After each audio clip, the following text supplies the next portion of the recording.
Hello and welcome to our channel my dear tennis friends.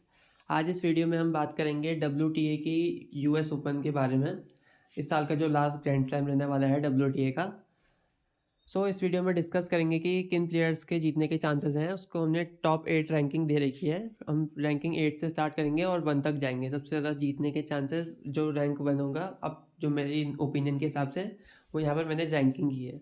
और कुछ ऐसे players के बारे में बात करेंगे जो बहुत जल्दी अपसेट हो सकता है, जिनका जो बहुत जल्दी बाहर हो सकते हैं। और ऐसे कुछ प्लेयर के बारे में हम डिस्कस करेंगे जो बहुत अच्छा खेल सकते हैं और जिसको बहुत कम लोग जानते हो। वीडियो को एंड तक देखिएगा, बहुत ज़्यादा चीज़ें के बारे में हम इस वीडियो में डिस्कस करेंगे। वुमेंस का जो यूएस ओपन होता है बहुत इंटरेस्टिंग होता है, मेंस से बहुत ज़्यादा इंटरेस्टिंग होता है यहाँ पर। क्योंकि यहाँ पर जो वुमेंस होता है वो बहुत ज़्यादा अनप्रेडिक्टेबल होते हैं। कोई प्लेयर आप सोचोगे कि ये हार ही नहीं सकता, पर वो भी यहाँ पर स्ट्रेट हार सकता है। और कभी कभी तो ऐसा होता है कि हार कैसा गया वुमेंस में, कोई प्लेयर हार कैसे गई, थोड़ा समझना ही मुश्किल हो जाता है। क्योंकि ये बहुत अनप्रेडिक्टेबल होता है नेचर में। जैसे मैं आपको बात करूँ कि सोफिया केनिन यूएस ओपन जीत चुकी है, स्लोन स्टीफन्स जीत चुकी है, जिसका कोई सोचा भी नहीं होगा। और इस साल का जो विंबलडन हुआ था, किसी ने वैसे भी सोचा नहीं होगा, कोई वैसे बोल्ड प्रेडिक्शन शायद किसी ने नहीं की होगी। वोंद्रुसोवा यहाँ पर मार्केट्रा वोंद्रुसोवा यहाँ पर यूएस विंबलडन मतलब पूरा जीत सकती है। जो मैंने प्रेडिक्शन किया था अपनी पिछली वीडियो में, मैंने भी नहीं उसको अपने टॉप 8 रैंकिंग में भी नहीं, टॉप 8 जो रैंकिंग मैंने पिछले वीडियो में की थी, जो विंबलडन के स्टार्ट में की थी, उसमें मैंने रखा नहीं था उसको मैंने डार्क हॉर्स में रखा था कि ये डार्क हॉर्स ये अपसेट कर सकती है। तो डार्क हॉर्स वाले प्लेयर भी जीत सकते हैं। तो जब मैं डार्क हॉर्स के बारे में बताऊंगा इस वीडियो में, तो वो भी आप अच्छे से उन प्लेयर को नोट कर सकते हो। क्योंकि WTA बहुत अनप्रडिक्टेबल होता है नेचर में। क्योंकि वुमेन कभी भी कोलैप्स कर सकती है, वुमेन्स का भरोसा थोड़ा कम ही होता है। और ख़ासकर सिर्फ ऐसी कुछ चुनिंदा ही वुमेन्स होती है जिन पर भरोसा कर सकते हो। बाकी वुमेन्स, क्योंकि बहुत ज़्यादा हाई लेवल का यहाँ पर टूर्नामेंट है, तो बहुत ज़्यादा जो लड़कियाँ होती है वो नर्वस हो जाती हैं और अच्छा खासा लीड वाला मैच भी गवा देती हैं। और WTA में यहाँ पर कोशिश करिएगा कि आप लो ऑड्स में ही एंट्री लीजिएगा, हाई ऑड्स में मत खेलिएगा। क्योंकि लो ऑड्स लगभग मिल ही जाते हैं और हाई ऑड्स में यहाँ पर उतना लेने का फ़ायदा नहीं है। क्योंकि वुमेंस के मैचेस ज़्यादातर या तो स्ट्रेट ही होते हैं या तो घोड़ा ही उड़ता है। तो ज़्यादा इनमें घोड़े भी आपको मिलेंगे, जैकपॉट मैच भी मिलेंगे, पर ज़्यादा स्ट्रेट मैच भी होते हैं। मेंस के कंपैरिजन में यहाँ पर ज़्यादा स्ट्रेट मैच वुमेंस में आपको देखने को मिलेंगे। क्योंकि यहाँ पर जो प्लेयर होते हैं वो थोड़ा जल्दी गिव अप करते हैं मेंस के हिसाब से, और उन पर थोड़ी फाइटिंग एबिलिटी भी कम होती है यहाँ पर वुमेंस में। और यहाँ पर इनका जो रूल होता है WTA में ग्रैंड स्लैम का कुछ ज़्यादा अलग नहीं होता है। जो और टूर्नामेंट्स में लगभग रूल होता है वही सेम रूल यहाँ भी होता है। जैसे मेंस में आपने देखा होगा कि 5 सेट का मैच हो जाता है, पर यहाँ ऐसा नहीं होता। इनका 3 सेट का ही मैच होता है, पर इनको प्राइस मनी सेम मिलता है। क्योंकि ये कब से यहाँ पर फाइटिंग कर रहे हैं कि हमको भी प्राइस मनी सेम दो। तो इस साल भी 3 million price dollar, 3 million dollar दोनों को ही प्राइस मनी सेम मिल रहा है। यहाँ पर मुझे वैसे थोड़ी नाइंसाफ़ी लगती है कि इनको 3 मिलियन मिल रहा है, उनको भी 3 मिलियन मिल रहा है। पर यहाँ पर ये सिर्फ 3 ही सेट खेलते हैं, वहाँ पर मेंस को 5 सेट तक अपनी पूरी जान लगा के खेलना पड़ता है। पर ये 3 सेट में ही आराम से खेलते हैं। तो वैसे 5 सेट का वैसे होना तो नहीं चाहिए, क्योंकि इनको ज़्यादा इंजरीज हो सकती हैं। क्योंकि इन पे उतना फिजिकल स्टेमिना भी नहीं होता कि 5 यहाँ पर सेट तक ही खेल पाए। तो वैसे कुछ ऑप्शन शायद मुझे लगता है कि WTA को लाना चाहिए कि ग्रैंड स्लैम थोड़ा इनका भी थोड़ा डिफरेंट होना चाहिए। स्टार्टिंग के मैचेस तो शायद 3 सेट के ही हों, पर अगर फ्यूचर में मुझे लगता है कोई ऐसा रूल आना चाहिए कि थोड़ा मेंस से थोड़ा इन्हें प्राइस मनी तो सेम मिल रहा है, तो थोड़ा कंपटीशन और हाई लेवल का थोड़ा लेवल होना चाहिए। आपको क्या लगता है, कमेंट सेक्शन में बताइएगा कि इनका थोड़ा लेवल बढ़ाना चाहिए या नहीं बढ़ाना चाहिए। बाकी WTA में आप यही कोशिश करिएगा ग्रैंड स्लैम में कि थोड़ा लो ऑड्स में यहाँ पर एंट्री कीजिएगा। क्योंकि यहाँ पर जो बड़े बड़े प्लेयर होती हैं वो भी स्ट्रेट सेट्स में हार सकती हैं। और कभी भी यहाँ पर अगर आपका टाइम ख़राब चल रहा तो WTA के मैच मत खेलिएगा। क्योंकि WTA में आपको जो भरोसा वाला प्लेयर होती है वो भी हार सकती है। तो मेंस में वैसे ज़्यादा भरोसा हम कर सकते हैं, पर WTA में बहुत ज़्यादा जैकपॉट उठते हैं। तो आप जैकपॉट्स के लिए यहाँ पर इनको नोटिस करिएगा कि WTA में बहुत ज़्यादा जैकपॉट्स होते हैं। क्योंकि कोई भी प्लेयर यहाँ पर कभी भी चोक कर सकती है। जैसे पिछले बारी 5th सेट में हमने रिसेंटली में एक प्लेयर को देखा था, वो 7 गेम लगातार जीत गई थी फिर थर्ड सेट में। मतलब 5 गेम से वहाँ पर डेफिसिट में थी, उसके बाद लगातार 7 गेम अपोजिट प्लेयर जीत के उसने पूरा मैच जीत लिया। सो इस टाइप के यहाँ पर मैच आपको दिख सकते हैं, क्योंकि जो वुमेन्स होती हैं वो अपनी सर्व को होल्ड बहुत कम कर पाती हैं। यहाँ पर होल्डिंग कैपेबिलिटी जो होती है मेंस के हिसाब से बहुत कम होती है, क्योंकि मेंस की जो सर्विस गेम होता है वो बहुत सॉलिड होता है, ज़्यादा एस मारते हैं। और वुमेन्स का ऐसा नहीं है, अगर कोई प्लेयर ने एक दूसरे प्लेयर को ब्रेक भी कर दिया, उसकी सर्विस को ब्रेक भी कर दिया, तो वही ब्रेक अगले गेम में ही खा सकती है। अगले गेम में उसका भी ब्रेक हो सकता है, या उसके एक सेट में ही कम से कम आपको ऐसे मैच होंगे कि 5-6 ब्रेक को आपको सर्विस के देखने को मिल जाएंगे। तो इसलिए यहाँ पर थोड़ी प्रेडिक्टेबिलिटी वुमेन्स में थोड़ी कम रहती है। इसका फ़ायदा ट्रेडिंग में यहाँ पर फंटर्स को मिलता है, तो इसका फ़ायदा हम लोग उठा सकते हैं। सो आप नोटिस करिएगा यार इस चीज़ को। उससे पहले आप हमारे टेलीग्राम चैनल से भी ज्वाइन हो जाइए, क्योंकि यहाँ पर हम मैचेस यहीं पर कवर करेंगे और यहाँ पर कुछ ऐसी भी इन्फॉर्मेशन बताएंगे जो यहाँ पर यूट्यूब में नहीं बता सकते। इसलिए आप हमारा टेलीग्राम चैनल जो हमें लिंक दिया है प्रो टेनिस ट्रेडर्स, इसको भी ज्वाइन कर लीजिए। और यहाँ पर मैंने QR कोड भी शेयर करा, आप यहाँ से भी ज्वाइन हो सकते हैं। अब रैंकिंग की बात की जाए तो मैंने 8th नंबर पे से स्टार्ट किया है। 8th नंबर के जीतने के चांसेस मेरी ओपिनियन में कम रहेंगे।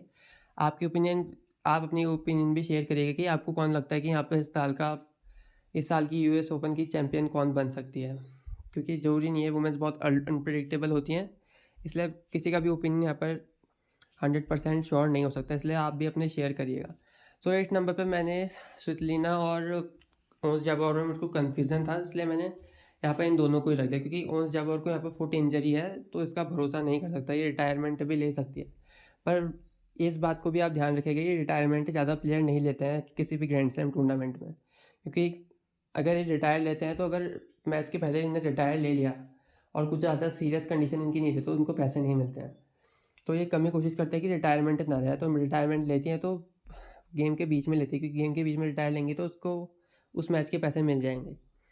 तो ये बात का भी आप ध्यान रखिएगा, इसलिए मैंने यहाँ पर स्वितलिना को रख लिया है 8th पोजीशन पर, क्योंकि ये बहुत सॉलिड खेल रही है, हर प्लेयर को ये कंपटीशन दे सकती है। और मैटरनिटी लीव के बाद तो ये इसके बाद अलग ही बूस्ट पावर आया है और बहुत अच्छा खेल रही है। ईगा श्वांटेक को भी हरा चुकी है अपनी मैटरनिटी लीव के बाद। सो इसके पास भी सारे वेपन्स है ही, सिर्फ इसकी सर्विस गेम में ही थोड़ा उतना सॉलिड नहीं है, जो कि वैसे किसी भी वुमेन का नहीं होता है सर्विस गेम ज़्यादातर अच्छा।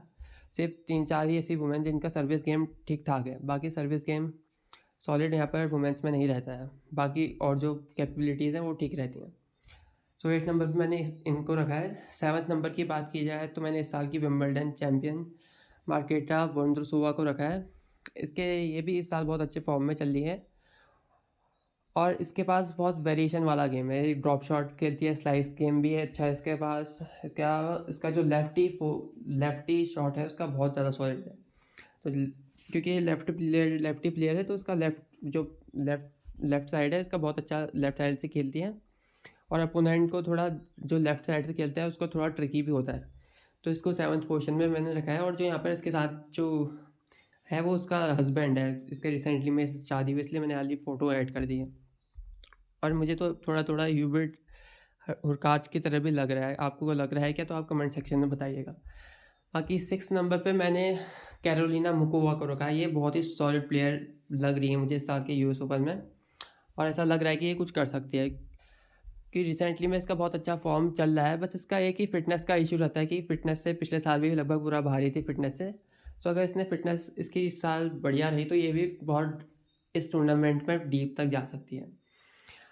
रिसेंटली में इसने ईगा श्वांटेक को भी जब रोलैंड गारोस हुआ था उसमें भी फाइनल हुआ था शायद इसका ईगा के साथ, और ईगा को भी अच्छा कंपटीशन दिया था 3 सेट के मैच में।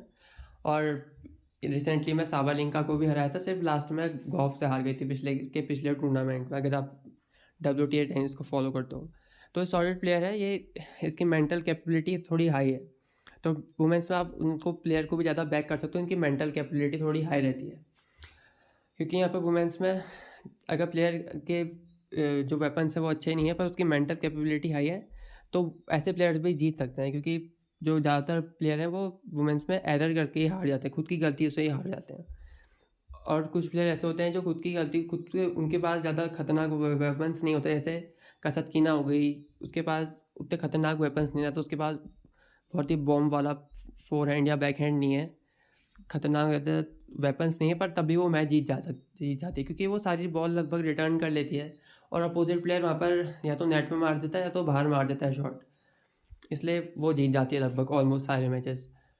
क्योंकि यहाँ पर WTA में जो वुमेन हो वो ज़्यादा देर तक रैली नहीं कर पाती हैं, तो ऐसे प्लेयर को आप चूज़ कर सकते हो WTA में जो बहुत ज़्यादा मेंटली स्ट्रॉन्ग है, वो ऊपर तक चले जाते हैं भले उनके पास ज़्यादा खतरनाक वेपन्स नहीं हो, ऐसे बहुत solid back hand for hand इस टाइप के। अब 5th पोजीशन में मैंने रखा है जेसिका पेगुला। ये one of the most consistent player है WTA की, और ये बहुत कंसिस्टेंट रहती है पूरे साल भर। आप इसको देख सकते हो कि ये लगभग 30 से चौथे राउंड से पहले तो ये आउट होती ही नहीं है, मतलब बहुत कंसिस्टेंट खिलाड़ी है। और स्टार्टिंग के राउंड में अपने से जो लो कैलिबर के प्लेयर हैं उनसे बहुत ही कम बार ये हारती है, अपने जो हाई या सेम लेवल के प्लेयर हैं उनसे ये हारती है। और ये टूर्नामेंट USA में हो रहा है, और तो इसको यहाँ पर क्राउड सपोर्ट ही मिलेगा क्योंकि ये होम फेवरेट है। और इसने रिसेंटली में ईगा श्वांटेक और कोको गॉफ को भी हराया है जो कि बहुत सॉलिड प्लेयर है। सो इसमें भी आप ध्यान दे सकते हैं, इस टूर्नामेंट पे ये अच्छा कर सकती है। पर ये फाइनल लगभग ये नहीं जीत पाती है, लगभग मैंने नोटिस किया है, क्योंकि ये बहुत टाइम से खेल रही है पर ये लास्ट में हार ही जाती है। पता नहीं इतना कंसिस्टेंट होने के बाद भी ये मतलब ब्रेक थ्रू इसका अभी तक आया नहीं है, एक भी ग्रैंड स्लैम नहीं जीत पाई है ये। और एक इंटरेस्टिंग फैक्ट इसके बारे में है कि ये WTA की सबसे अमीर खिलाड़ी है, किसी को पता नहीं होगा। इसके पूरी फैमिली बिजनेस जो है बहुत ख़तरनाक है। इसके जो पापा है वो बहुत बड़ी कंपनी के मालिक हैं, इसकी मम्मी भी कुछ बहुत ज़्यादा खतरनाक वाले, इसके मतलब पूरे परिवार ही बिजनेस वाला है, तो इनके पास यॉट और सब कुछ है। तो ये सबसे अमीर खिलाड़ी है WTA की, अगर आपको नहीं पता होगा तो। अगर टेनिस छोड़ भी दे तब भी इसकी ज़िंदगी भर आराम से इसके पास पैसा रहेगा। 4th नंबर पर मैंने रखी है एलिना रायबकिना को। ये बहुत ही सॉलिड यहाँ पर प्लेयर है, और WTA की सबसे, जहाँ तक मुझे लगता है सबसे अच्छी इसकी सर्विस WTA में रायबकिना की है। पहले यहाँ पर सबसे अच्छी सर्विस वो बॉट की थी, प्लिशकोवा की थी, पर अब उसका लेवल थोड़ा गिर गया क्योंकि उसकी एज भी अब थोड़ी ऊपर हो गई है, तो अब उसकी एज में उतना दम नहीं रहा, सर्विस गेम में उतना दम नहीं रहा। तो अब यहाँ पर एलिना रायबकिना की सर्विस लगभग सबसे सॉलिड है, और हार्ड कोर्ट में मैचेस हो रहे हैं तो इसकी सर्विस से इसको हेल्प ज़रूर मिलेगी, तो सर्विस से इसका गेम बहुत ज़्यादा टिका रहता है। तो इसलिए मैंने इसको ऊपर रैंक वैसे देना चाहता था, इसको 3rd 2nd पोजीशन में रखना चाहता था, पर क्योंकि इसको शोल्डर इंजरी यहाँ पर, तो मैं इसको 100% ट्रस्ट नहीं कर सकता, इसलिए मैंने इसको 5th नंबर पर रखा है। क्योंकि ये बहुत सॉलिड प्लेयर है और एक आने वाले जो फ्यूचर है उसमें भी ये बहुत ऊपर तक जाएगी, क्योंकि इसके पास लगभग सारे वेपन्स हैं। इसके पास सर्विस बहुत अच्छी है, फोर हैंड भी अच्छा है, बैक हैंड भी अच्छा है, लगभग ऑलमोस्ट सारे इसके पास फीचर्स हैं। तो तभी मैंने इसको इतनी हाई रैंकिंग दी। अब मैंने 3rd नंबर पर यहाँ पे ईगा श्वांटेक को रखा है। आप शॉक हो सकते हैं कि इससे 1st या 2nd नंबर मैंने क्यों नहीं रखा, क्योंकि मैंने इसलिए नहीं रखा क्योंकि WTA बहुत इनकन्सिस्टेंट रहता है, यहाँ पर कोई भी जीत सकता है लगभग, बहुत ज़्यादा 100% चांस नहीं कह सकते कि ईगा श्वांटेक यहाँ पर इस बार भी फाइनल जीत जाए। तो WTA की इनकन्सिस्टेंसी के हिसाब से ही मैंने यहाँ पे ईगा श्वांटेक को 3rd नंबर पर दिया। ये प्लेयर बहुत सॉलिड है, इसके बाद सर्विस गेम बढ़िया ही है। इसके जो शॉट्स हैं, इसके जो ग्राउंड स्ट्रोक्स है ये बहुत सॉलिड हैं इसके, तो ग्राउंड स्ट्रोक के कारण ये बहुत ज़्यादा हाई रैंकिंग तक गई है। और इस साल ये हो सकता है कि अपनी जो नंबर 1 पोजीशन है वो लूज़ भी कर जाए, क्योंकि पिछले साल के जो 2000 पॉइंट्स थे उसको डिफेंड भी करना है, क्योंकि पिछले साल ये US ओपन जीती थी तो उसके 2000 पॉइंट ऐड हो गए थे, और इस साल ये अगर US ओपन जीत भी गई तब भी इसके पॉइंट नहीं बढ़ेंगे क्योंकि इसको वो पॉइंट डिफेंड करने। तो ये पॉइंट सिस्टम से भी इस पर प्रेशर आ सकता है कि इसको इतने पॉइंट डिफेंड करने और नंबर पोजीशन में को कंटिन्यू रखा है, तो ये वाला प्रेशर भी इस पर आ सकता है।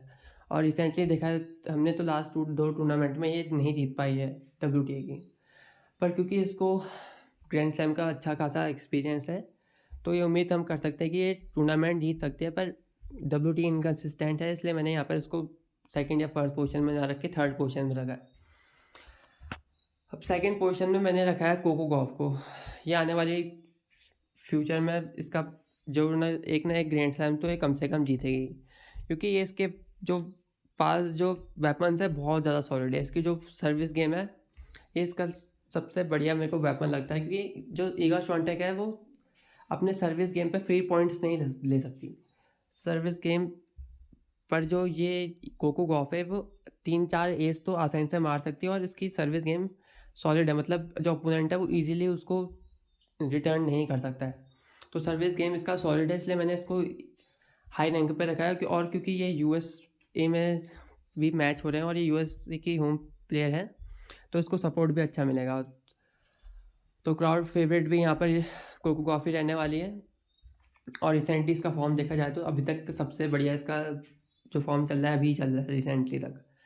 और सिर्फ एक फोर हैंड में ही थोड़ा इश्यूज़ है, फोर हैंड से थोड़ा एरर्स करती है, पर क्योंकि मुझे इसके फोर में इम्प्रूवमेंट देखने को मिल रहा है इसलिए मैंने यहाँ पे इसको सेकंड पोजीशन में रखा है। सेकंड पोजीशन में या तो मैं इसको रख रहा था या तो साबालिंका को रख रहा था, पर मैंने थोड़ा सोच के, क्योंकि इसका ड्रॉ इसका और ईगा श्वानटेक का आपस में क्लैश हो सकता है, तो इन दोनों में एक ही आगे को जाएगा अगर ओस्तापेंको ने बीच में ईगा श्वानटेक को अपसेट ना कर दिया। वैसे उसके चांसेस थोड़ा कम है, तो इसलिए मैंने इसको यहाँ पर कोको गॉफ को सेकंड में रखा है, क्योंकि इसका मैच ईगा श्वानटेक से हो सकता है फोर्थ राउंड में। तो यहाँ पर सेकंड पोजीशन है और फर्स्ट पोजीशन में मैंने साबालिंका को रखा है। ये बहुत ही सॉलिड प्लेयर है, पर इस पर जो रिसेंटली देखा गया है कि ये सेमीफाइनल्स में थोड़ा नर्वस हो रही है। सेमीफाइनल्स में यहाँ पर मैंने नोटिस किया है कि 2-3 जो टूर्नामेंट हुआ है सेमीफाइनल्स में बाहर हो गई है। पिछले जो ग्रैंड स्लैम हुआ था उसमें भी सेमीफाइनल में बाहर हो गई। इसके जो रिसेंटली 2 टूर्नामेंट हुए कैरोलिना मुकोवा और समसमनोवा से जो उसके मैचेस हुए हैं पिछले 2 टूर्नामेंट में, उसमें भी ये सेमीफाइनल में बाहर हुई है। तो सेमीफाइनल में इसका थोड़ा नर्वसनेस दिख रहा है यहाँ पर, और ऐसा भी हो सकता है सेमीफाइनल में बाहर हो जाए। पर क्योंकि ये भी इस साल ऑस्ट्रेलियन ओपन जीत चुकी है तो एक्सपीरियंस इसको ग्रैंड स्लैम में भी खेलने का है। और मैंने इसको नंबर फर्स्ट पोजीशन में इसलिए भी रखा क्योंकि इसका जो ड्रॉ है सबसे लगभग आसान इसका ही ड्रॉ है। इसके जो फर्स्ट के 3 राउंड है वो तो बहुत लो प्लेयर्स हैं जो जो इसको लगभग नहीं हरा सकते। पहले की जो स्टार्टिंग के 3 गेम हैं 3 मैचेस हैं इसके, वो तो आसानी से ये 2-0 से जीत जाएगी। बाकी इसका बीच में एक मैच वोंद्रोसोवा से पड़ेगा, वोंद्रोसोवा अगर इसके ड्रॉ में पड़ी तो बीच में, तो उसको भी हरा सकती है। और लास्ट में फाइनल तक रास्ता मतलब इसका बहुत आसान है। फाइनल में अगर ये अच्छा खेली, अगर इसने थोड़ा अपने वहाँ पर मेंटली थोड़ा काम किया फाइनल के मैच में, तो ये इस साल का यूएस ओपन जीत सकती है, क्योंकि इसके बाद लगभग सारे वेपन से इसके पास बहुत ज़्यादा अच्छी सर्विस गेम अच्छी है, और ये सर्विस गेम से फ्री पॉइंट्स ले सकती है जो और प्लेयर्स लगभग नहीं ले सकती हैं। जो बहुत सारे प्लेयर्स सर्विस गेम अच्छा नहीं होते, और तो पर इसकी सर्विस गेम बहुत अच्छी है।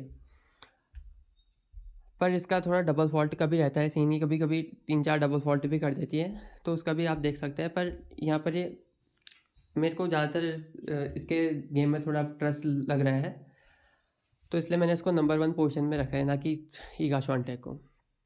अब बात की जाए यहाँ पर डार्क हॉर्स प्लेयर की जो इस टूर्नामेंट में अच्छा कर सकते हैं और जो हाई रैंक के प्लेयर हैं उनको भी चैलेंज दे सकते हैं, तो सबसे फर्स्ट मैंने नाम रखा है जेनिफर ब्रेडी। ये अभी लगभग इसके 500 के आसपास रैंकिंग है, पर यहाँ पर इस टूर्नामेंट में अच्छा कर सकती है, क्योंकि ये नंबर 12 WTA में एक बार रह चुकी है रैंकिंग इसकी, और ये लगभग अच्छी खिलाड़ी थी। बस इस साल रिटर्न कर रही है, 1 साल इसका गैप था, पिछले साल इसको इंजरी हो गई थी, पर ये सॉलिड प्लेयर है। इसने बीच में ओस्तापेंको को भी हराया है इंजरी के बाद आने से, तो ये अच्छा परफॉर्मेंस कर सकते हैं, आप इसमें ध्यान दे सकते हो। और क्योंकि यूएसए की भी प्लेयर है तो होम क्राउड का सपोर्ट भी इसको मिलेगा, तो आप इस पर ध्यान दे सकते हो। सेकंड नंबर पर मैंने रखा है क्विनवेन झैंग। ये दोनों चाइना से हैं। सेकंड तो क्विनवेन झैंग जो है इसका ड्रॉ बहुत ईजी है, इसलिए मैंने इसको सेकंड पोजीशन पर रखा है। सेकंड, और इसका 4th राउंड का तक ही आसानी से पहुँच सकती है। जो 4th राउंड में इसका मैच होगा उस जबौर से होगा, अगर वो वहाँ तक पहुँची तो उसको भी ये चैलेंज दे सकती है, तो इसलिए मैंने इसको सेकंड पोजीशन पर रखा। थर्ड नंबर पर यहाँ पर मैंने वैंग को रखा है, तो ये लगभग जितनी भी वैंग है उसमें लगभग मुझे सेकंड नंबर पर अच्छी लगती है, और इसका क्वालिफाई होकर आई है, तो ये क्वालिफाई होकर यूएस ओपन में इसको एंट्री मिली है। जो 128 प्लेयर्स यहाँ पर सेलेक्ट हुए हैं।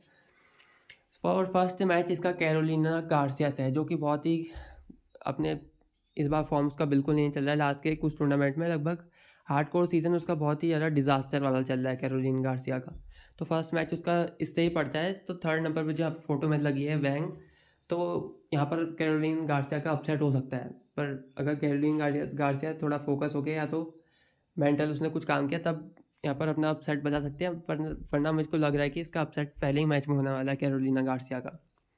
और ये टॉप 10 की प्लेयर है कैरोलिन गार्सिया, और टॉप 10 से भी इस साल के लास्ट तक ही बाहर हो सकती है, क्योंकि इसका बहुत घटिया फॉर्म चल रहा है यहाँ पर कैरोलिन गार्सिया का।